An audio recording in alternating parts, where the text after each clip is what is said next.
शहर से बहुत दूर एक छोटा सा गांव था, जिस गांव में अभी तक कोई भी कुआं या फिर तालाब नहीं था। गांव के लोगों को अभी भी पीने के पानी की बहुत समस्या थी। इस गांव के लोगों का मुख्य व्यवसाय कृषि करना था, जिसके लिए उन्हें बहुत अधिक मात्रा में पानी की जरूरत पड़ती थी। खेती के लिए जो भी पानी की जरूरत होती, उसके लिए सभी किसान भाई बरसात के पानी पर निर्भर होते हैं। अगर बरसात समय पर और अच्छी होती तो उनकी फसल खूब अच्छी हो जाती। कभी कभार अगर बरसात ना होती तो उन्हें फसल का काफी घाटा उठाना पड़ता। इसी गांव में एक मोहन नाम का किसान भी रहता है। मोहन दिन भर अपने खेत में खेती करता है। एक दिन जब मोहन खेत में काम करके बहुत ज्यादा थक जाता है, तो पेड़ के नीचे कुछ समय के लिए आराम करने लग पड़ता है। कुछ समय के बाद जब मोहन की आंख लग जाती है, तो उसे एक सपना आता है कि इस बार गांव में बारिश नहीं हुई, जिसकी वजह से गांव में सूखा पड़ गया है।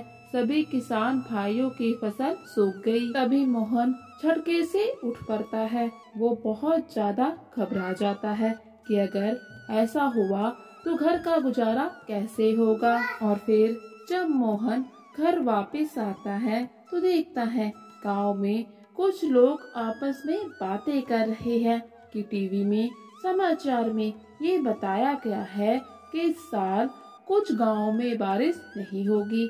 उन्हीं में हमारा गांव भी एक है। अब हम क्या करेंगे? हमारे गांव में ना तो कोई कुआं है, ना ही सिंचाई का कोई दूसरा साधन। इन सभी लोगों से बात करने के बाद मोहन घर वापस आ जाता है। रात के समय जब मोहन खाना खा के सो रहा होता है, तो उसके दिमाग में ये सभी बातें घूमने लगती हैं। मोहन सोचता है कि हमें इस समस्या का कोई ना कोई समाधान तो निकालना ही होगा। और फिर अगले दिन मोहन सोचता है, क्यों ना हम अपने गांव में एक कुएं की खुदाई करें, जिससे पीने के लिए पानी भी मिल जाएगा और खेतों में भी पानी की कमी नहीं होगी। फिर मोहन गांव के सभी किसानों से बात करता है कि हमें गांव में कुएं की व्यवस्था करनी होगी। इसके लिए हम सबको सरपंच जी के पास जाना चाहिए। और फिर सभी किसान मिलकर सरपंच जी के पास जाते हैं और उन्हें सारी बात बताते हैं। सारी बात सुनने के बाद सरपंच जी स्वयं ये कहते हैं कि हमारे गांव में सिंचाई के साधन खुद के होने चाहिए, ताकि हमारे किसान भाइयों को कोई भी परेशानी ना हो। सरपंच जी एक नेक और सच्चे दिल के इंसान हैं, इसलिए जैसे ही देखते हैं कि किसान भाई बहुत ही परेशान हैं, तो वो कुएं के लिए अपनी खुद की जमीन दे देते हैं। और फिर सरपंच जी की जमीन में कुएं खुदाई का काम शुरू हो जाता है।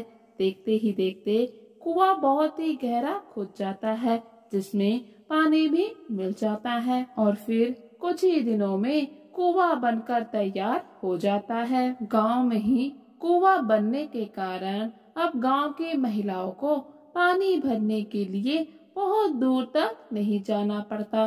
वो लोग गांव के ही कुएं से पानी भर लेते हैं और खेतों में भी पानी की कमी नहीं होती, जिसके कारण फसल भी बहुत अच्छी होती है। गांव में सब कुछ बहुत ही अच्छा चल रहा होता है। सभी गांव के लोग बेझिझक होके सरपंच जी के कुएं से पानी लेते हैं। सरपंच जी भी मानव सेवा में विश्वास रखते हैं, जिसके कारण वो सभी को अपना भाई बंधु समझते हैं और उनकी सेवा का कोई भी मौका नहीं छोड़ते। गांव में सब कुछ बहुत ही अच्छा चल रहा होता है कि तभी सरपंच जी की तबीयत बिगड़ जाती है और उनकी तबीयत बिगड़ते बिगड़ते बहुत ही ज्यादा बिगड़ जाती है, जिसके कारण उनका स्वर्गवास हो जाता है।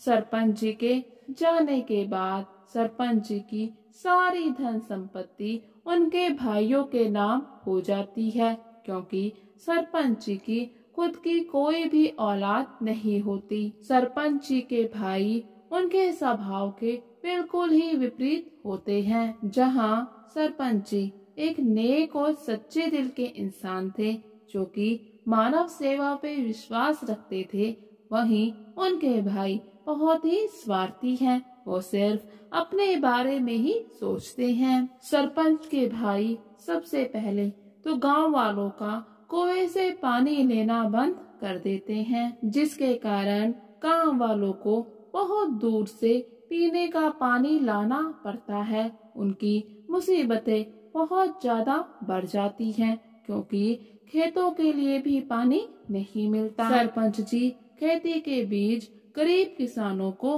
मुफ्त में दिया करते थे, जिनको उनके भाई देना बंद कर देते हैं। इसीलिए गरीब किसानों की स्थिति और भी ज्यादा दर्दनाक हो जाती है। गांव के बड़े बुजुर्ग सरपंच जी के भाइयों को बहुत समझाते हैं कि उन्हें ऐसे गरीबों पर अत्याचार नहीं करना चाहिए और न ही उनको अपने रुपए पैसे का घमंड करना चाहिए, लेकिन वो नहीं समझते।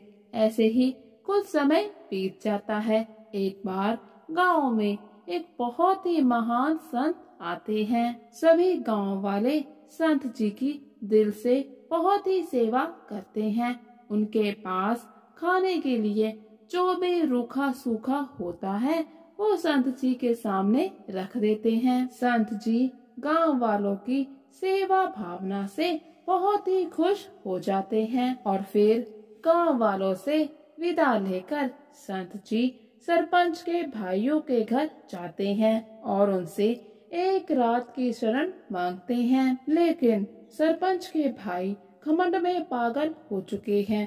वो संत जी का बहुत ही अपमान करते हैं। संत जी बहुत ही पहुँचे हुए हैं।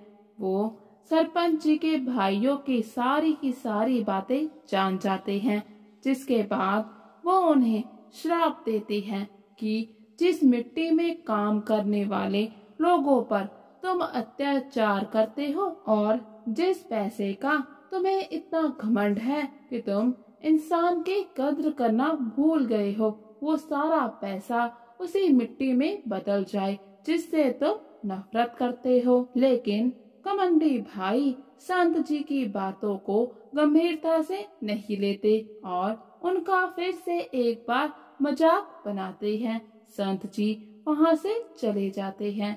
संत जी के जाने के बाद जैसे ही सभी भाई घर के अंदर जाते हैं और देखते हैं जो भी धन रखा था और सोने के गहने रखे थे, वो सब मिट्टी में बदल चुके हैं। ये सब देखकर उनको बहुत ही पछतावा होता है कि उनसे बहुत बड़ी भूल हो चुकी है, लेकिन अब कुछ भी नहीं हो सकता। संत जी वहाँ से जा चुके हैं। लालची भाइयों को उनके करने की सजा मिल जाती है। उनके पास अब पछतावा करने के सिवा कोई भी दूसरा रास्ता नहीं है।